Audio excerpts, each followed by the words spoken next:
Last week, Canada released its brand new budget, and one of the most controversial and talked about changes is to a specific kind of tax. Now, in this video, we're going to go over exactly what that tax is, who it applies to, how you can calculate how much you'd personally owe, and the way that even if this tax doesn't apply directly to you, it could impact every single Canadian regardless. Now let's get right into it. Now, this is a tax that applies to both individuals and also corporations.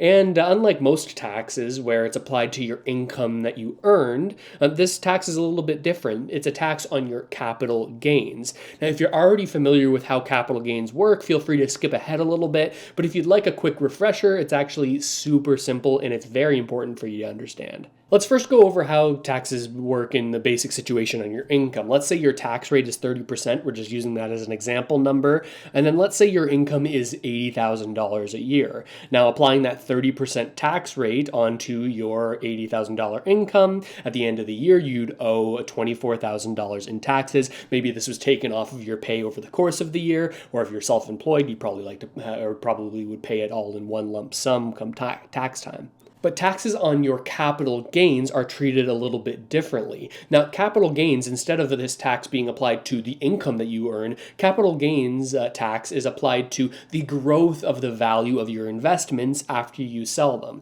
Now, let me explain. Let's say you invested in something and the original value of that investment was $20,000, but then maybe you waited 10 years and down the road, you sold that investment for $40,000. That would result in a capital gain of $20,000. That's the difference between the amount you purchased it for and the amount you sold it for, otherwise like your investment profit. Now that $20,000 capital gain is then added to your income, giving you $100,000 of income, and then you're taxed on the total amount, your income from your job as well as your income from your capital gains. Or at least that would be the case if there wasn't something special called an inclusion rate. Now, this inclusion rate is just saying what percentage of your capital gain are we going to add to your income. This number has changed a lot over the years. Sometimes it's been 50%, sometimes it's been 66%, sometimes it's been 75% of your capital gain. But right now in Canada, we're sitting at a 50% capital gain inclusion rate.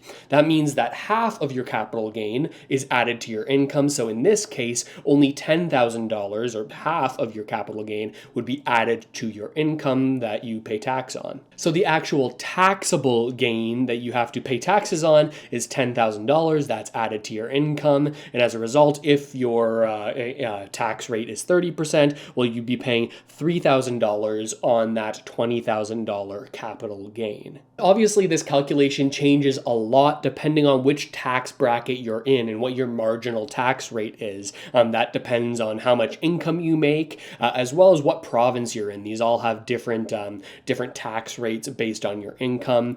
Make sure to subscribe to the email newsletter that goes out after each one of these videos, because I include all of the links to these pages in case you want to use them for yourself. You can do so by clicking the link in the description that says Russ Insider Email. Now, this also applies to corporations who can make investments inside of those corporations, then pay capital gains when they sell later. Now, we're not going to talk about this right now, but keep it in mind because it's going to be very important later. This is applied to corporations as well. They also have to pay capital gains. Now, these capital gains apply to the sale of any investments you make, whether they're stocks, bonds, real estate, crypto, gold, really anything that you make a profit on from your investing, you're going to have to pay capital gains tax on.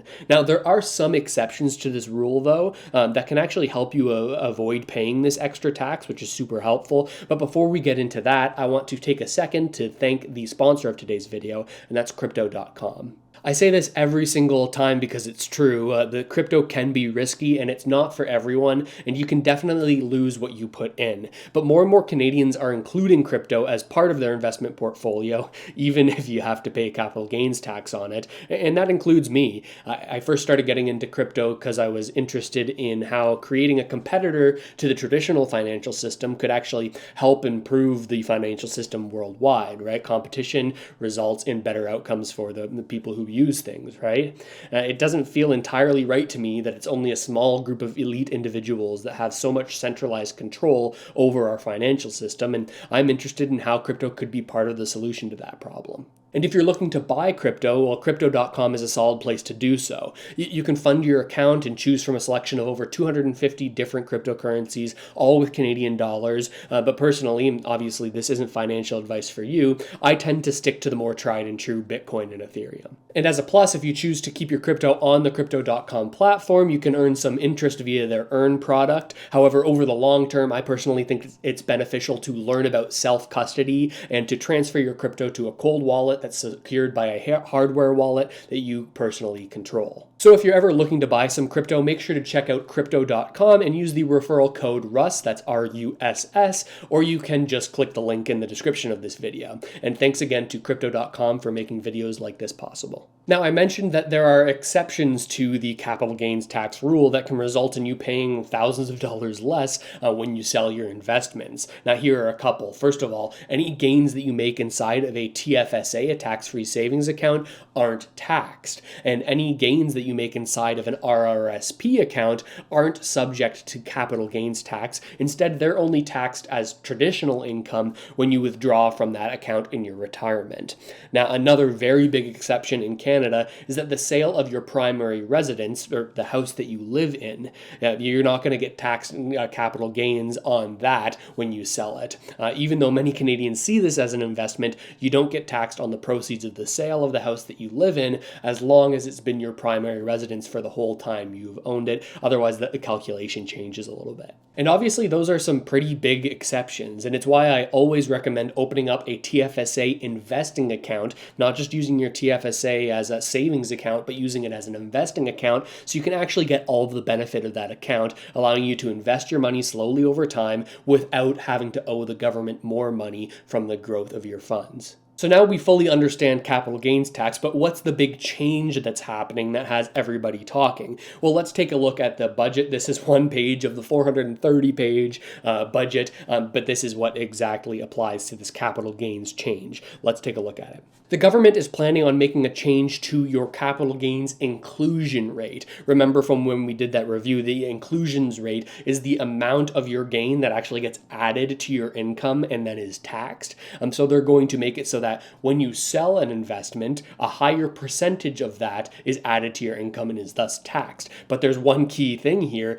This is only applying to capital gains realized annually above $250,000. So that means that in order for this to apply to you, you'd have to have capital gains or sell investments that have grown over time to the point where you're making a $250,000 profit on that investment.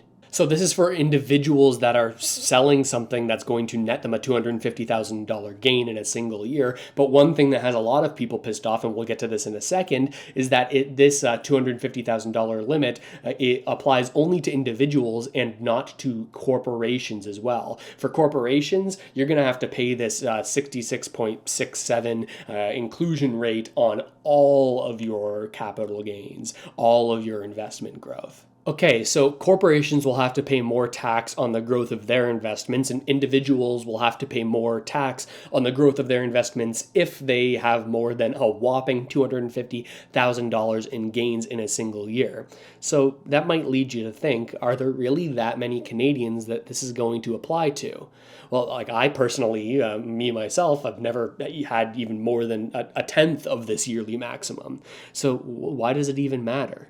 And this is exactly how the government is framing things too. Here's a tweet from the Liberal Party of Canada, and they say, to make the tax system fair, we're going to make sure the ultra-wealthy pay a bit more. So they're saying, hey, this only applies to the ultra-wealthy. So average Canadians, you don't have to worry about it. And they're not wrong. I mean, this applies most heavily to the wealthiest of Canadians, but there are some more common situations that might apply to and impact you or a family member or someone in your community. Let's get into those. By far, I think the most common way that this will impact the most amount of Canadians is through people who may in the future want to sell a rental property that they own, or a cottage, or some other home that you own as a family. Now, with the growth over the past 15 years, many Canadians may have experienced growth in their property value over more than $250,000, this personal limit, right? Think of the family cottage that's been in the family for 30 plus years.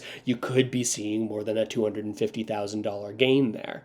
But unlike stocks, where you can sell off a portion of your portfolio each year, slowly remaining under that $250,000 yearly limit, well, when a property like this is sold, the full gain would hit you all in 1 year. Now, you can debate about whether or not it was a smart move or not, but many Canadians have funneled their net worth into real estate their entire lives, and some soon-to-be retirees could have planned to live off the sale of their cottage or rental property into their old age, and now a significant chunk of those funds are going to be going to the government instead of staying in their pockets. And as an added potential risk here, some experts are saying that this could also slow down the sale of properties. Apart from some amount of property owners possibly rushing to sell their properties before June 25th, when this change is set to take place, if they're able to pass it through the House of Commons, well, some believe that this might encourage possible sellers to hold on to their properties instead of selling them,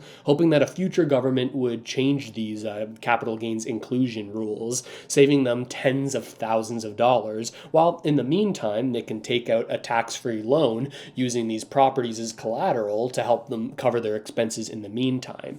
If this turns out to be true, it could cause property values to increase a little bit more as more people are incentivized not to sell and instead to hold. Another section of people who are absolutely furious about this change are professionals who set up their businesses, their individual businesses, as corporations. And one of the categories where this happens the most is doctors. And that led to the Canadian Medical Association saying that these changes to the capital gains tax rules, the inclusion rate we've been talking about, might prompt doctors to quit.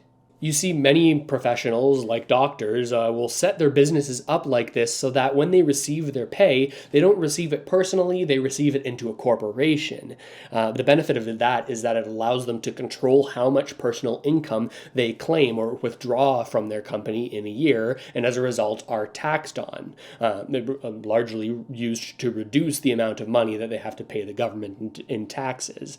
Now, with the extra money inside of their corporations, they'll often invest in assets inside of their corporation with the long-term plan to sell those investments slowly over time in their retirement, paying the normal capital gains rate and withdrawing those gains over time. But now, without much warning at all for these doctors and other professionals who have planned on doing this for potentially decades, without warning, a far larger chunk of their investment gains will be gobbled up by the government, especially those who have set it up in a corporation like this, because remember that $250,000 sort of threshold you have to pass only applies to individuals and not to corporations. So the rules have changed very quickly for these people who have been planning on executing this strategy for decades. So you might be thinking that it's unfair to change the rules on people, or maybe on the flip side, the opposite, you might be thinking that it actually makes sense to increase the tax on Canadians who are claiming more than $250,000 in gains. After all, they are super privileged to be in the situation to claim that much.